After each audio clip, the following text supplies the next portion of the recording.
From Washington, D.C., this is the Muslim News on Muslim Network TV. Assalamu alaikum. I'm Hena Zuberi. Our top story tonight is about the 26th anniversary of Bosnia genocide.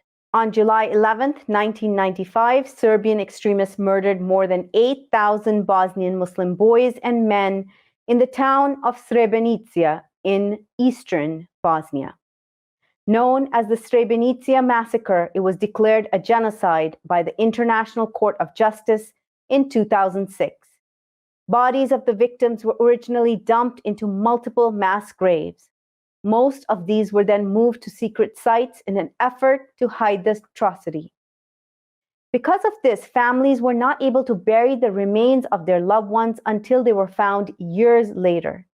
The remains of 19 such victims, including 2 teenagers, were laid to rest during Sunday's ceremony.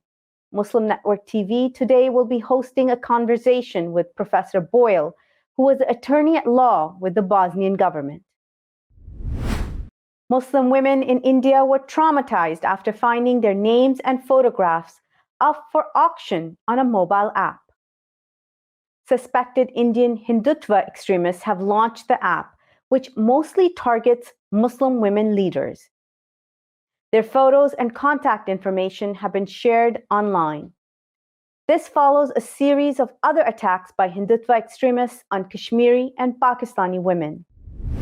Sulli Deals is an app created for this auction. It was launched in the past few weeks on GitHub. Watch this report by Ali Khalaf and Saleha Farouk.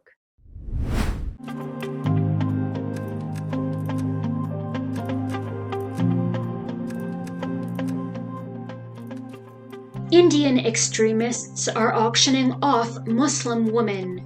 Sulli Deals is an app created for this auction. It was launched July the 4th on GitHub. Call it misogyny or call it Islamophobia. For Muslim women, it is a major threat, not a joke.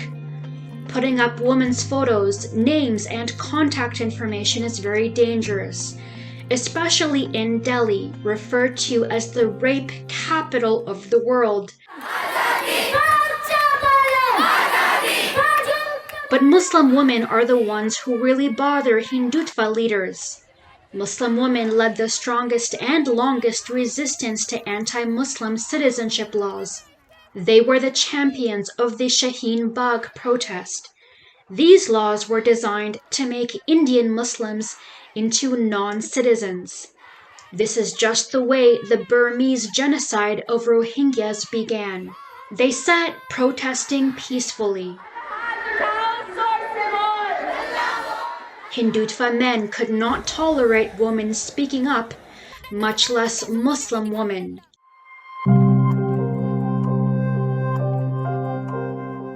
Here is Aisha Rena standing up to protect a male university student being beaten by police.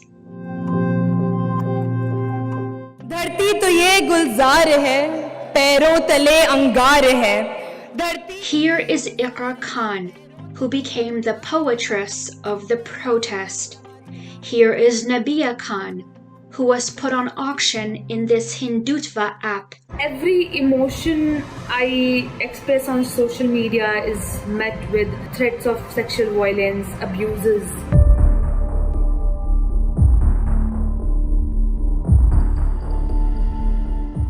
They launched this app essentially against Muslim women leaders.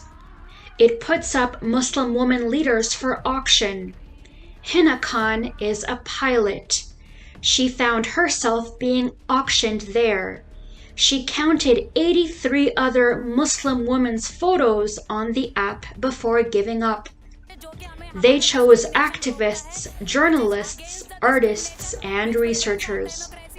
The name of the app is Sulli Deal. Sulli is the N-word for Muslim woman used by Hindutva extremists. It's not just patriarchy, misogyny, and rape culture. It is all of these 3 things coupled with Islamophobia. You have sleepless nights because you know law will never protect you.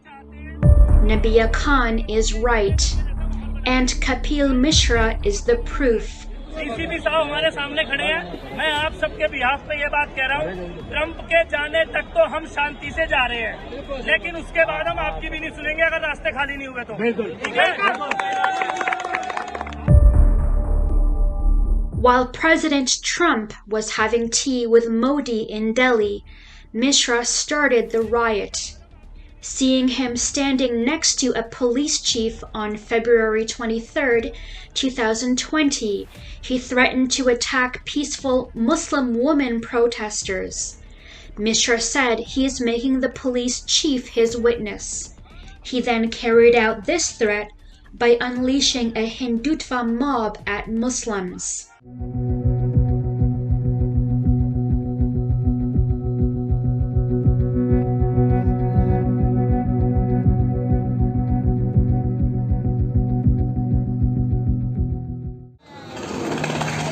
हाथ जोड़ो अपनी जल्दी से बताओ। नहीं अच्छे तो बनवाएंगे। 53 people were killed, but he is still free. In fact, even the police got involved attacking Muslims. Nothing happened to Kapil Mishra. He is free. A judge even asked to file a case against him, but he remains free. And nothing will happen to the Hindutva IT extremists auctioning off Muslim women. They will remain free. Unfortunately, Gandhi's India has been taken over by his killers. Afghanistan's neighbors are preparing for civil war in the country. They're raising their concerns and their guard as American troops plan a full withdrawal by September 11th. Diplomatic activity is high as a result. The Afghan government was in Moscow last week for security talks. Afghanistan also participated in a dialogue with the Taliban in Iran. Tajikistan's president ordered the mobilization of 20,000 military reservists, as well as to bolster the border with Afghanistan. This was after 1,600 Afghan security personnel fled across the frontier. And officials in Pakistan say they will establish refugee settlements along the border, prohibiting the entry of refugees in the mainland.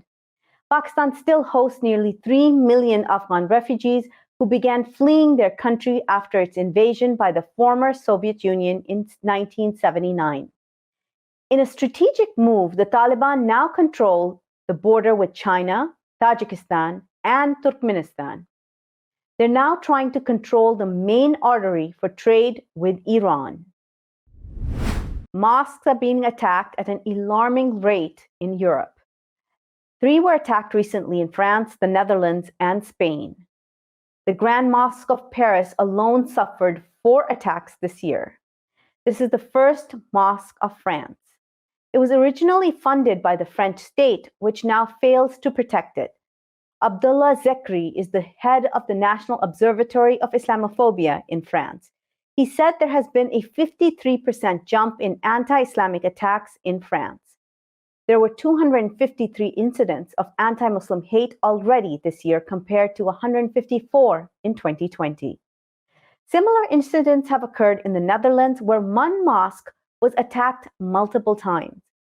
Rising Islamophobia is also seen in Spain. The Austrian government recently issued a map of 600 mosques and Islamic institutes in Austria. Austrian Muslims are fearful that it will be used by hate mongers to attack their houses of worship. Austria has not issued similar maps for churches or synagogues.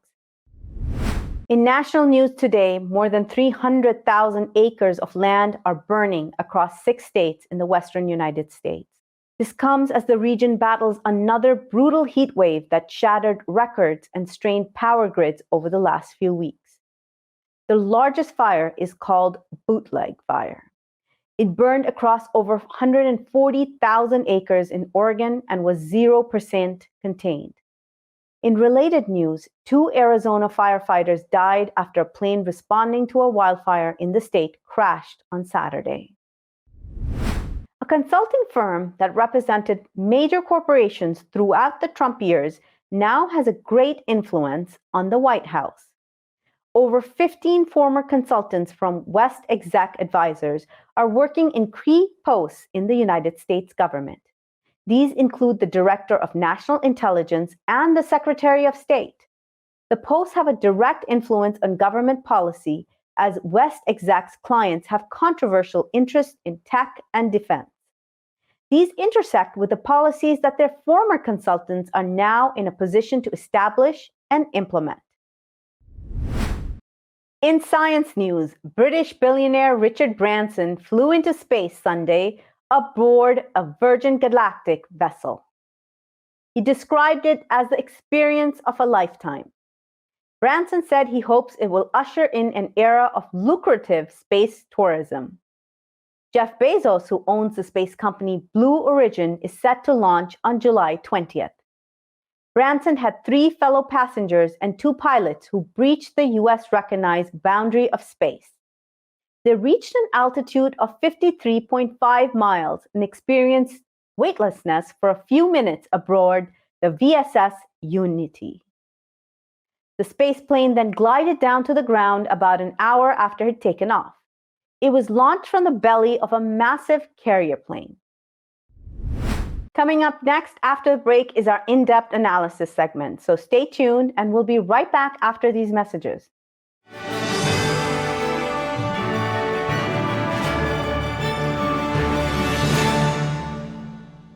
If I could be you, and you could be me for just 1 hour. If we could find a way to get inside each other's minds. Walk a mile in my shoes. Walk a mile in my shoes. Well, before you abuse, criticize, and accuse. Walk a mile in my shoes. Despite the development of a COVID-19 vaccine, millions around the world will not have access. We need a vaccine that's free and available to everyone, everywhere. It's time for a people's vaccine.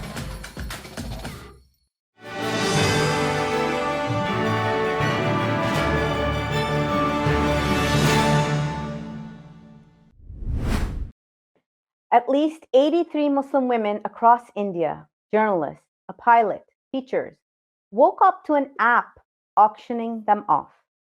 The idea is to degrade, humiliate, and show utter contempt for Muslim women.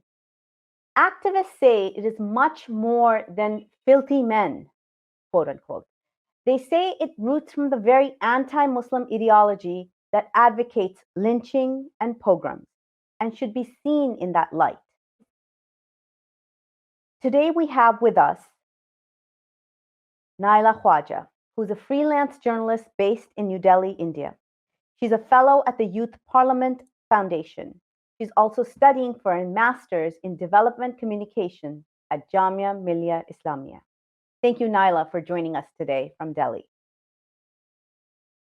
Thank you for inviting me on the panel. So Naila, share with us what has happened. Where was this app floated? Tell us more details. So this website was functional for more than 20 days, but it came into public notice when these people who created the website and the men who were literally enjoying the auctioning of Indian Muslim women on that particular app had started tagging those particular Indian Muslim women on Twitter. The women who were directly targeted are journalists, as you said, and student activists, artists, pilots, and so many women who are vocal and who are opinionated, who has been very vocal about the basic rights that Indian Muslims demand for. This is not the first time that this incident has happened. In May this year only, there was a Twitter page with the name Liberal Doge Live, and that particular page belongs to a person with the name Ritesh Kumar Jha, and that person has been seen live streaming the pictures and other profiles or social media profiles of Pakistani women on the occasion of Eid, and they were literally auctioning them off, passing lewd comments, talking in a very vulgar sexual language, with a total, agenda of uh, insulting and humiliating Muslim women. And before it happened with the Pakistani woman, now this particular incident happened with the Indian Muslim women who have been very vocal on all these occasions, on any anti-Muslim crime, on anything which demands rights to Muslims. And what is the link to Eid? Yes. Because it seems to happen around the festival of Eid. See, we know that Eid is a pious festival, and we are all. It is known for happiness, and we all enjoy it. So I think, well, it's not only what I think. It's in the big picture. It felt like as if it is to humiliate, demean, and you know, cut us cut us out of the happiness. Like, uh, to show us that no, you are not meant to enjoy things. You are meant to be at home and not, Uh, there was a narrative that was run by Modi-led government in India for their election campaign strategy, which uh, put a narrative before the majority that Indian Muslim women are oppressed, they need to be saved, they need to be rescued. And this particular narrative had been broken by the women-led CAA movement, which not only remained till national boundaries, it grew all over the world. And center to this movement were two universities, Jamia Millia Islamia and Aligarh Muslim University. So women from these two particular universities have taken it to them to reach to a larger audience, to call for support, mobilization, and international support, be it taking to the international media, be it calling for the allies, creating public awareness. So these women who have been vocal, who have been the face of the protest, have faced this thing a lot. Their Instagram DMs, their social media accounts are always flooded with hate, hate comments and abuses, and like you don't want to read those comments. You don't want to read those DMs. They are beyond something that we call filth. So I myself have been receiving a lot of them because I was myself quite active at that time. So if it's not only limited to the student activists, it's not just for the girls who have been active in the protest. It is also for the Muslim journalists who have been covering the protest, be it Delhi violence in February 2020, and if they are bringing about an issue, if they are bringing out an issue and it's a matter of concern, it raises the questions against the government, they target those media personalities also. Now, can you Yes, yes. explain to us, like, what does sully mean? This is a word that I have not heard before. Sully deals. Where does this word originate from? So, Sali is pronounced as Sulli, and Sulli or Sulla is a derogatory term which is used for Indian women or men, respectively, in a very derogatory context, as if it is like used to abuse a person. It's basically a Hindi word, created Hindi word, And not something which exists in the literature. Yeah, but created as a slang. so we hear that this is a terminology that has come out of the BJP troll mafia. Yeah, so many ministers from the ruling party and from right wing groups have been in news for their hate speeches and uh, like calling for open lynchings of Muslim and calling for raping Muslim women. So there have been many such incident, many such public figures in news for calling out such violent acts in public. And like this is not the first time this thing is something that draws its inspiration from the RSS literature, from the from the Hindutva literature, where there is a book on the which is also considered as the manifesto of right wing group, which has glorified sexual violence against Indian Muslim women.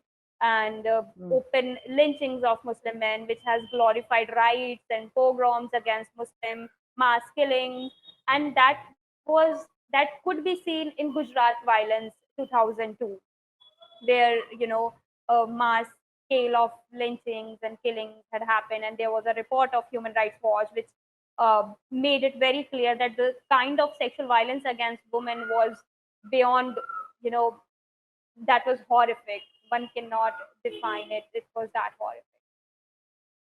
Now, India is, there's statements out there that India is one of the most dangerous places to be a woman, just a woman. Do you agree with this statement? What is it like generally for women in India? See, yes, it is considered as one of the dangerous places for women, and even my friends from different countries, when they come here in India, they are very concerned about their safety and all.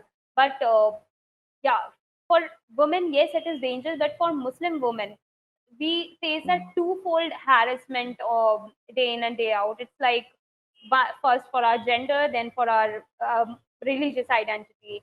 So Mhm. it's worse to be a Muslim woman at this time of the country. And there are several researchers, several studies around the subject that how people in South Asian countries are sexually frustrated. Well, that is a different spectrum altogether. So I will not go there. But yes, India has has ever growing numbers of rapes and sexual violence against women.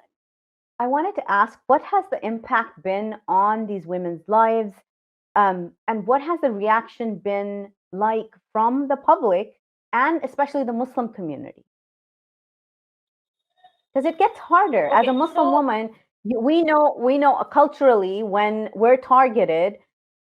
A lot of times the community makes it even harder for us instead of coming to support. So what has that been like? okay, so whenever there is a crime against women, we see a lot of progressive feminists and lot of organizations coming in support of the women, coming to on roads for protesting for women rights and all. But when the victims on the receiving end are a Muslim woman, we don't see that sort of outrage. There is always a Mhm. selective outrage when the receiving end is Muslim. So this is something that has been there for years, and like people, I see, yes, there are certain elements of society who start moral policing you for like as to why you're putting your pictures on social media, why you're going out, why you're being so vocal, why do you have to do this.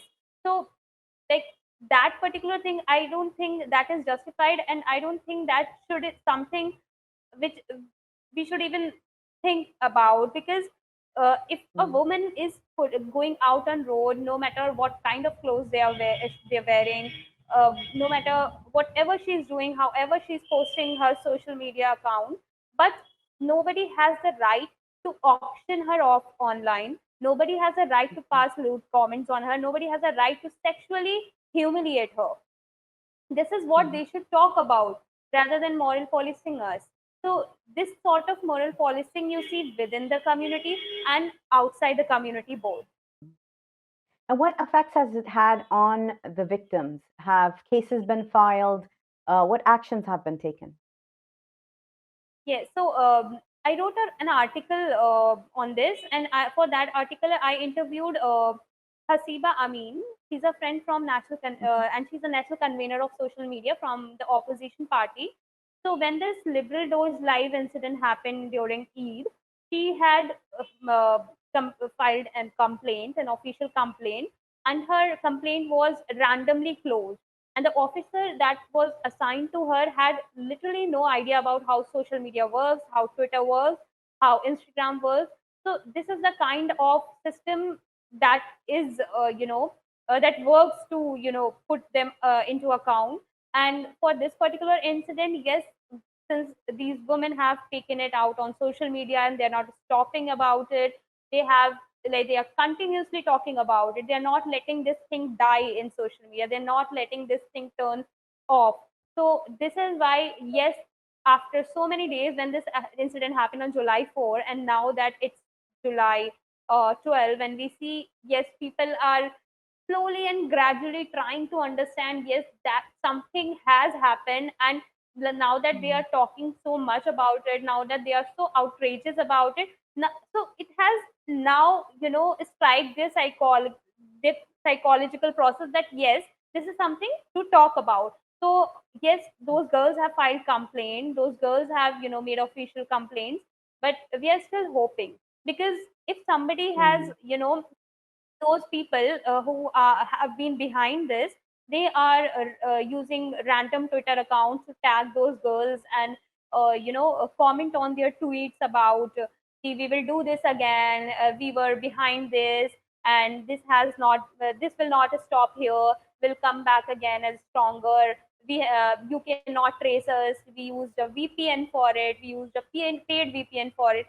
This shows a nature of impunity that these people enjoy. Mm. Like, they have this level of confidence that even if they'll do it again, nobody will question them, nobody will put them into account. They would there would be no harm to them. Thank you Okay. so much, Nyla, for your time and for your work. We really appreciate you being here with us today. Thank you so much. Before moving on to our next analysis, let's take a quick break. We'll be right back after these messages.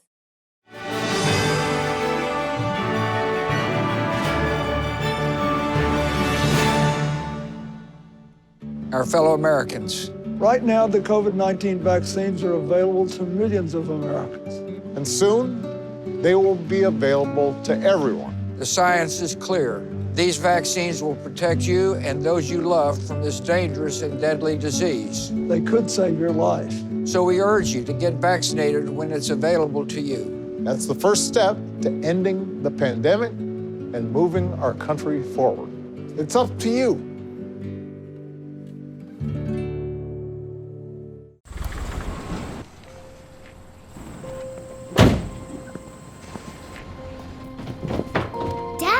They took over my bedroom. Come on, come on.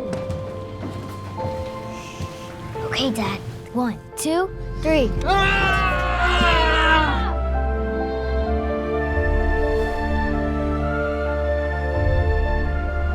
Dad!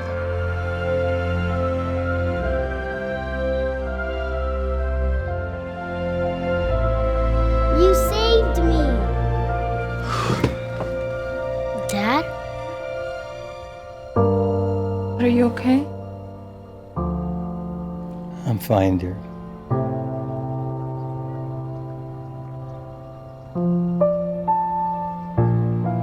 Your hero needs you now, and AARP is here to help. Find the care guides you need at aarp.org/caregiving.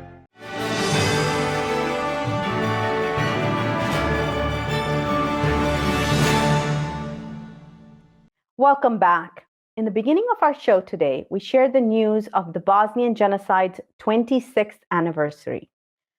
To talk more about what happened and what is the situation currently, let's go to Professor Francis Boyle, who's joining Imam Abdul Malik Mujahid for a detailed conversation. Over to you, Imam Mujahid. Thank you, Hena. Bosnians are marking a tragic anniversary. And it was about a massacre which took place on July 11th, 1995. Serbian extremists began murdering more than 8,000 Bosnian men and boys in the town of Srebrenica in eastern Bosnia. And they have not found all of them yet. Just yesterday, they buried 19 remains of the victim of that massacre. That is 26 years later. Our guest today served as a lawyer and a campaigner, essentially, for Bosnian government. He convinced the International Court of Justice in 2006 to declare it a genocide. I had the honor of meeting him at that time when I was serving as a chair of the Bosnia Task Force, which was a coalition of American Muslim organizations doing demonstration and pushing Congress to pass laws and all that. Professor Boyle is a human rights lawyer and a professor of international law at the University of Illinois Urbana-Champaign. And he just recently released his latest book, Stopping Self-Genocide Against Bosnians, and it is released in Bosnia itself. Welcome to Muslim Network TV, Professor Boyle. Assalamu alaikum. Thank you Peace be very with you. much. Walaikum salam. Professor Boyle, while reading through this morning, I came across a heading in which a victim, a survivor of the genocide, was saying, "This will happen again." It hit me so badly, I cannot tell you. Do you think it will happen again? You mean in Bosnia? Yes. It could, sure. And here, let me also state that for the purpose of this interview, I served as the attorney of record for the mothers of Srebrenica and Predrina, and also the women of Srebrenica, the two main organizations of the women who survived that massacre before the International Criminal Tribunal for the former Yugoslavia. And in that capacity, I convinced the ICTY prosecutor, Carla Del Ponte, to indict Yugoslav President Slobodan Milosevic for almost every crime in the ICTY statute, including 2 counts of genocide. One for genocide against Bosnia in general, and the second for genocide against Srebrenica and its inhabitants in particular. After the close of the prosecution's case, he made a motion to dismiss on grounds of insufficiency of evidence on these counts. That motion to dismiss was dismissed by the tribunal across the board, including the 2 counts of genocide, one for genocide against Bosnia in general, and the second for genocide against Srebrenica and its inhabitants. So I was waiting for the opening of Milosevic's defense because he had already stated he was going to implicate all of the, many of the international officials who were working personally with Milosevic, both publicly and behind the scenes, throughout the aggression and genocide against the Bosnians and also the mothers of Srebrenica and the women of Srebrenica. And I plan to use this information that was going to be developed in his trial, in his defense, to take both further legal action against all these international officials that were aiding and abetting and cooperating with Milosevic throughout this time. But then all of a sudden, out of nowhere, he died.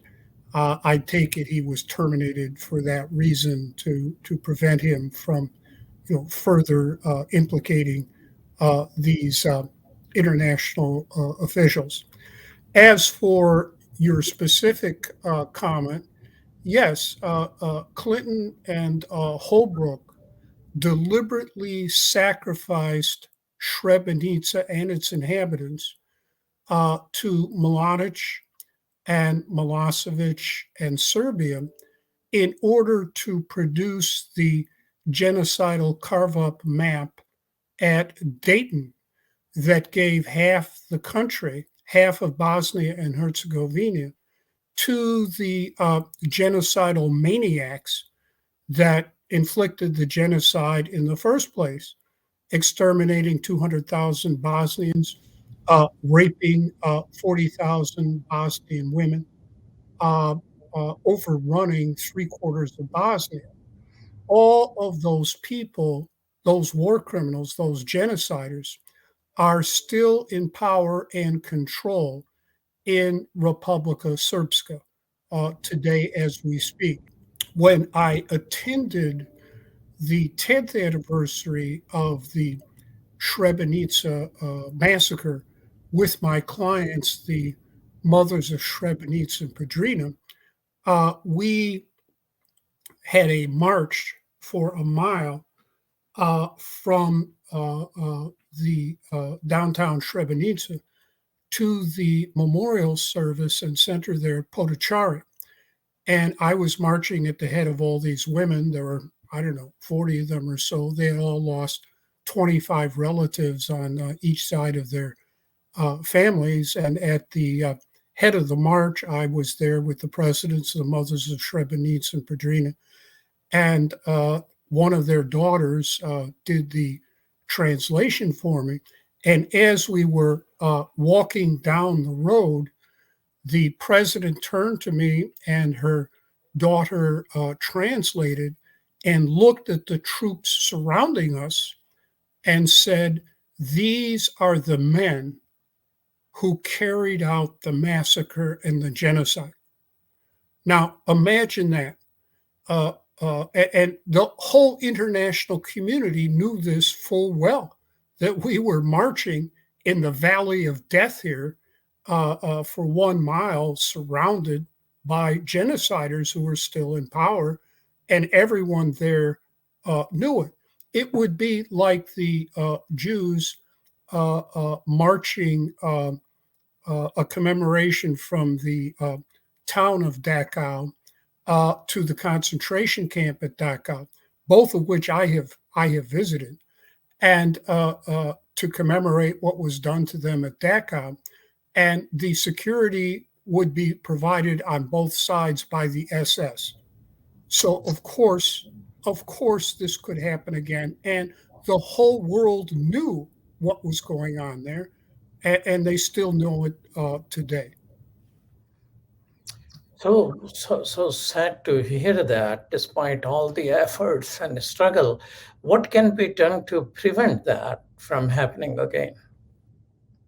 I don't know. I think what needs to be done now I'm just talking about in Bosnia, is for the international community, the great powers, to come up with a new constitution for the Republic of Bosnia and Herzegovina that is not based on nationality and religion, but replaces the Dayton Constitution and eliminates the Republika Srpska, that is half the country is still under the control and domination of this gang of the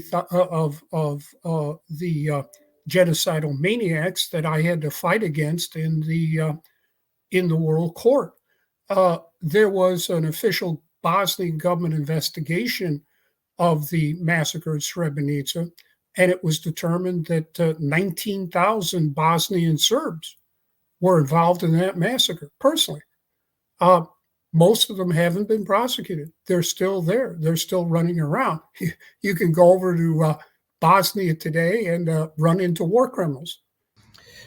Is there a movement or organizations are going for this at this moment?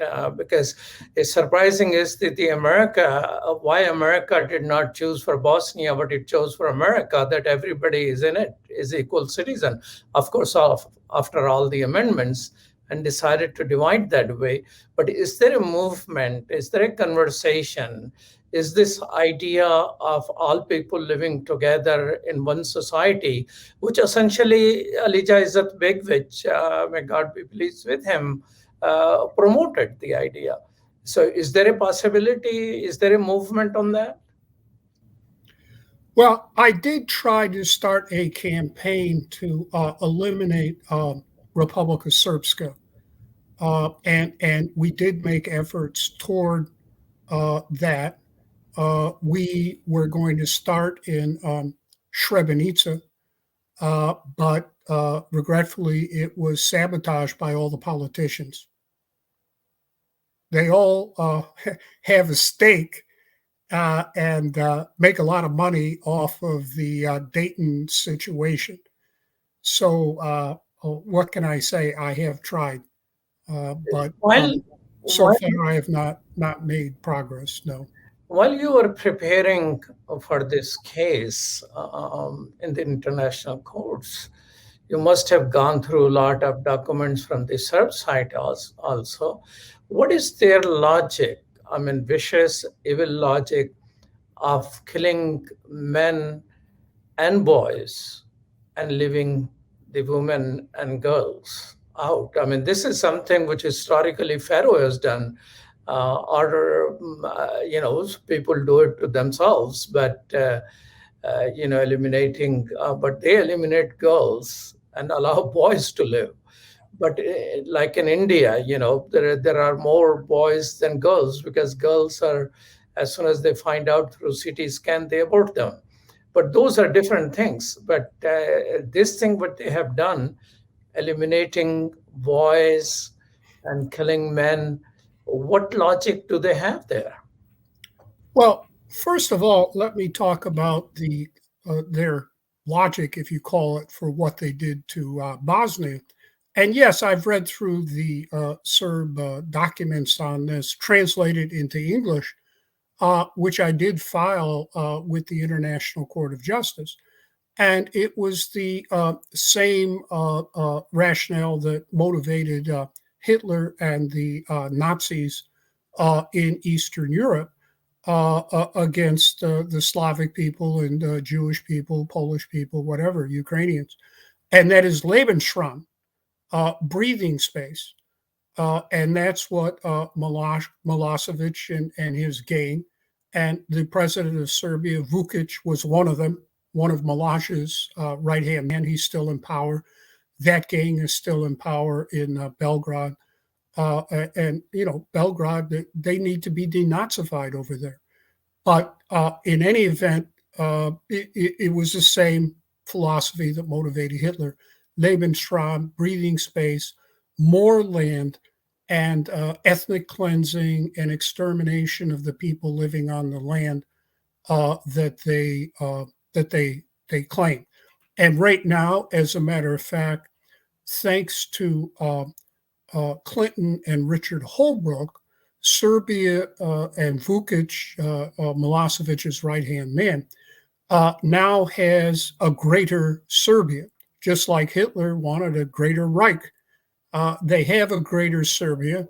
That means the state of Serbia itself and de facto Republika Srpska that technically is still part of Bosnia legally, but has been basically de facto incorporated into Serbia. There's no real boundary there at the Drina River, which is why Srebrenica had to go. It was right there near the border with Serbia.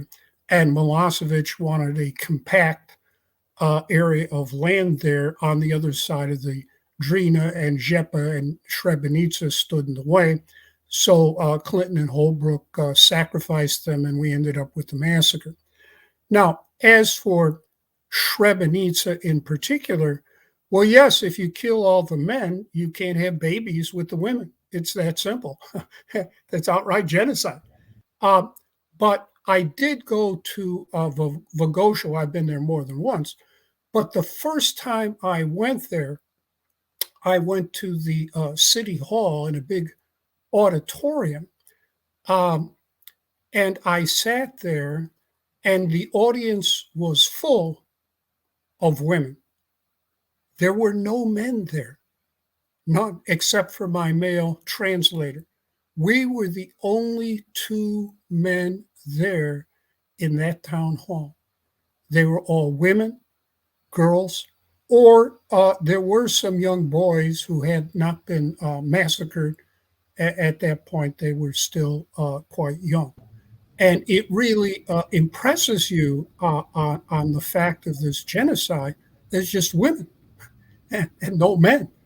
And, I know there are many feminists here in the United States that, think that they can get along quite well without us men. But I don't think that's the case over in Bosnian society. And So, it was just an ache of their heart that Professor, still lives with them today. And my heart too. I represented all these women. Indeed, I at one point was the lawyer for all 40,000 raped women of Bosnia. Think of that. They were all my clients.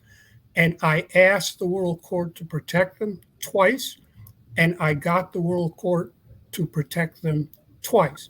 But let me say this: if Bosnian Muslim men had raped 25,000 Bosnian Christian women, which was the figure I was operating at that time. If Bosnian Muslim men had raped 25,000 Bosnian Serb Christian women, the United States of America and NATO would have bombed them all to hell the next day, and that would have been the end of it. But since they were Muslim, no one cared. It was the same attitude Europe had toward the Jews. They didn't care about the Jews. They did not care about the Bosnian Muslims, even though they were just as European as everyone else in Europe. Professor, I remember seeing on the cover of Newsweek at that time Bosnian women who have been raped. And I say, if these white women are being raped because of their faith, what will happen to my 3 brown daughters? And I'll sit in their room and wonder and cry about the future of humanity.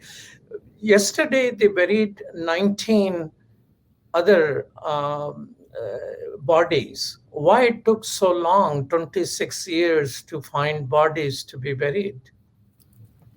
Because after the massacre at Srebrenica, in order to cover up their crimes, the Serbs, when they were first massacred, then went and dug up the graves, the mass graves, and reburied these bodies all over Republika Srpska and the area that they controlled at that time, and parts of bodies, and they continued to rebury them.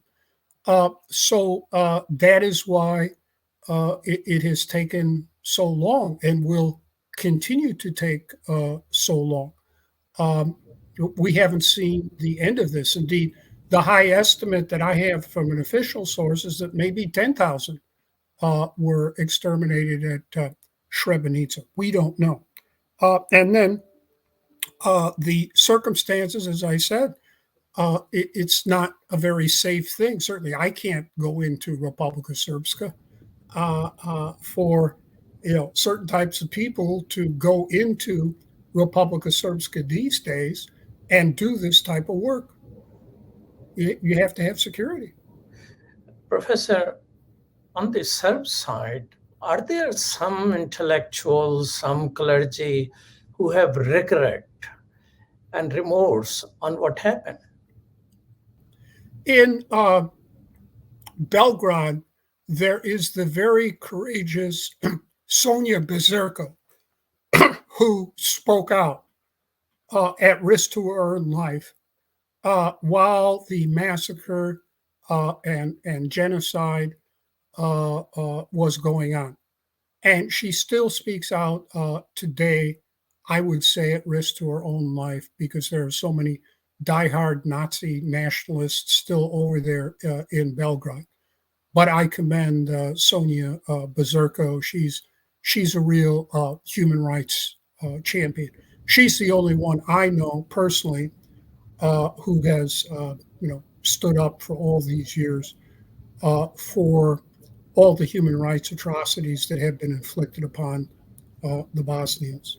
It was very interesting when I was Bosnia's lawyer at the World Court. The Yugoslav government accredited to the World Court as their lawyers the entire law faculty at the University of Belgrade. Now, think about that. The entire law faculty was accredited to the World Court to defend Serbia's genocide against the Bosnians. It would be as if the entire faculty of the Berlin Law School was accredited by Hitler to defend their extermination of the Jews at the Permanent Court of International Justice. So that tells you what you need to know about the so-called intellectuals over there in Belgrade when the entire law faculty is prepared to defend genocide in the International Court of Justice. Well, thank you so much, Professor Boyles, for your work, for your commitment for human rights. Thank you so much. I appreciate that. Well, thank you very much for doing this interview on this solemn occasion. Thank you. Assalamu alaikum. Back to you, Hena. Thank you so much. That's all from our Washington studios tonight. Thank you for tuning in. You can find previous episodes or more on our YouTube or Facebook. For more content, keep watching Muslim Network TV or visit muslimnetwork.tv. Assalamu alaikum and good night.